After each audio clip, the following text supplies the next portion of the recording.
Hello, my name is Dr. Susan Voigt, and this short video was designed for CAIU schools, and it is focusing on aligning expenditure tables with the school improvement plans and Title I funds. As a reminder that in the January 2023 designations, all TSI schools must use the FRCPP portal to enter their plan and submit it to PDE regardless of the Title I status. Even if the school is not a Title I school, they must enter their plan into the FRCPP portal, and I will show you later in this video how to check that you are a non-Title I school and you do not have to complete the table. However, it would be wise in order to align all spending associated with your school improvement plan with other spending throughout the school.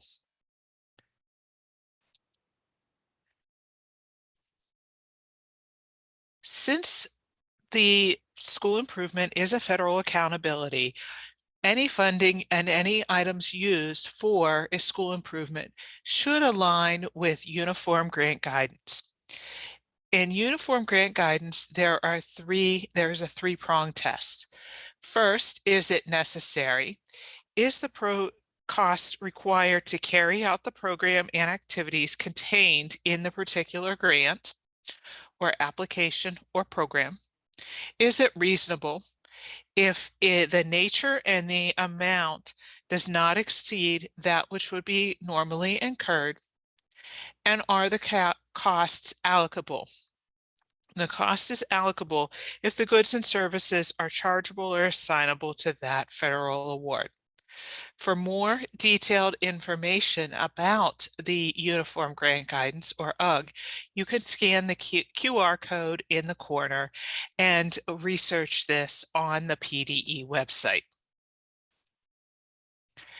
As a reminder, there are unallowable costs under the UGG. Some of the most common attempts to use funds are listed here. In general, federal program funding rules, such as those guiding Title I programs, are the same for any funds that are used for school improvement efforts.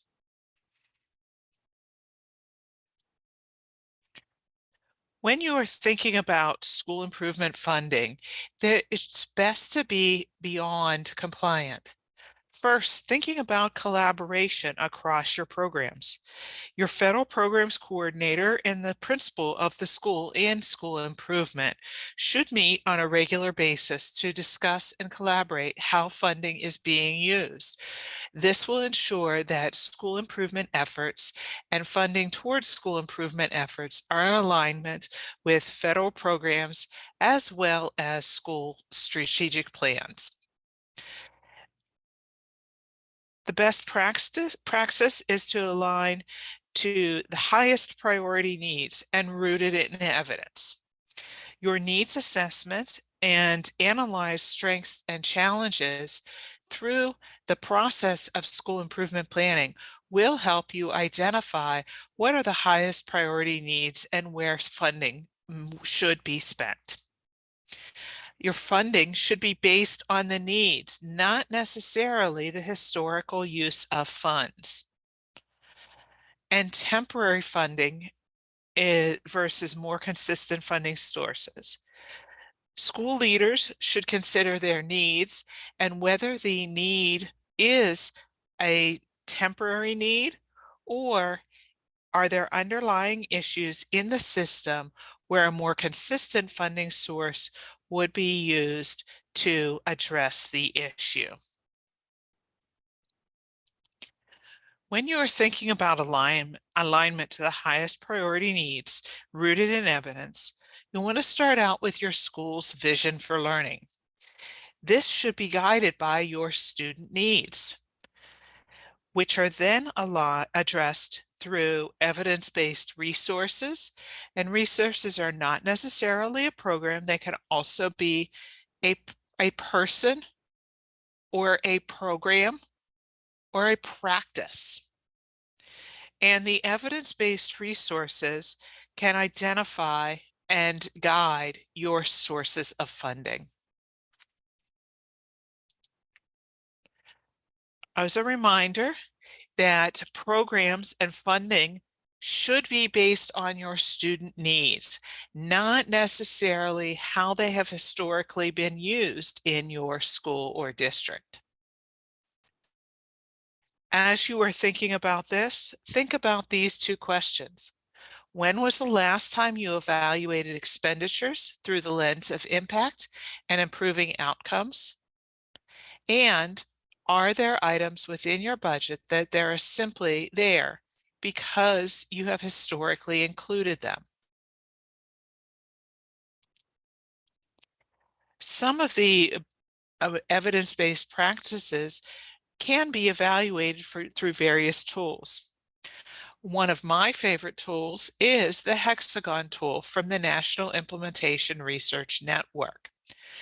By applying and looking at a program and asking a series of questions about the resource and the program indicators and the implementation, you will be able to identify, is this program an appropriate and is the implementation appropriate for my strengths and needs? In these 6 areas, which can be found in more detail by scanning the QR code or doing a Google search for the Hexagon tool and looking at the University of North Carolina's Hexagon tools implementation practice site, you can explore these 6 areas in more depth: need, evidence, fit, usability, capacity, and supports. Other ways to evaluate practices and programs are through logic models, such as the one that is here, or the detailed logic model shown in this slide. You can also examine the evidence-based practice by including and creating a chart.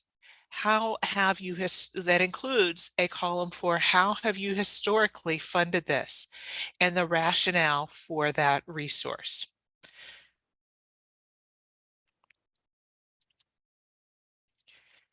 Moving now into the FRCPP portal, assuming that you have identified strengths, challenges, and evidence in the process. Once you go into the portal, you will be asked to analyze your challenges and your strengths. These will become your priorities for your improvement plan and should guide your decisions, which will eventually decide and guide your funding.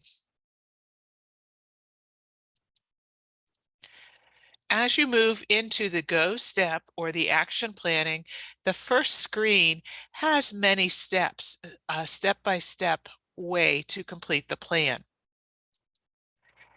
As you then move into your action planning, you will present an action step, materials that you should use in looking towards and reaching your overall goals. Part of the action planning is including a funding table, which will be in more detail and a little bit larger on the next slide. When you open the action planning and the funding section of your FRCP portal, there are 2 tables. In the first table is for your school improvement funds. Most TSI schools will not have a school improvement set-aside grant. Therefore, a TSI school that does not have a school improvement set-aside grant can simply check this box and the funding table will disappear.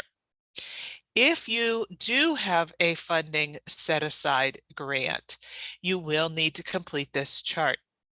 If you indicate that the school does not have a set-aside grant, but in reality, you do have one, PDE will send your plan back for revisions. The second table is for your school-wide Title I funding.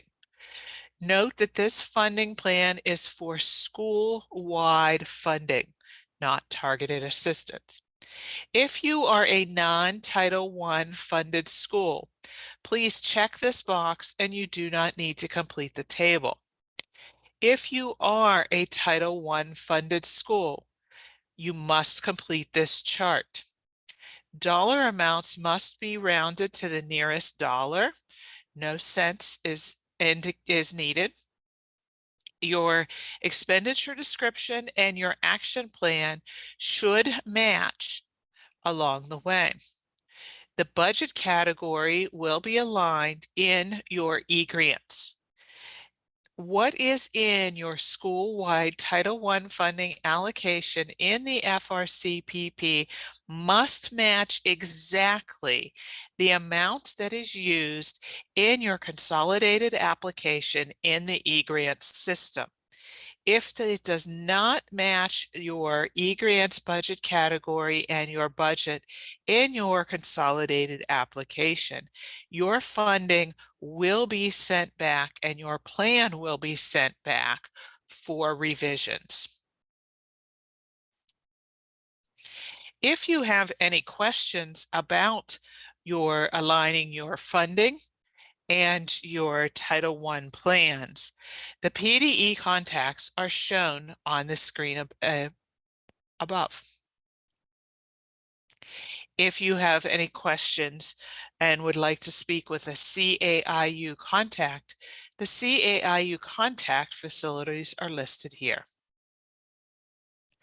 Thank you for joining our webinar today, and please do not hesitate to reach out if you have any questions. Thank you.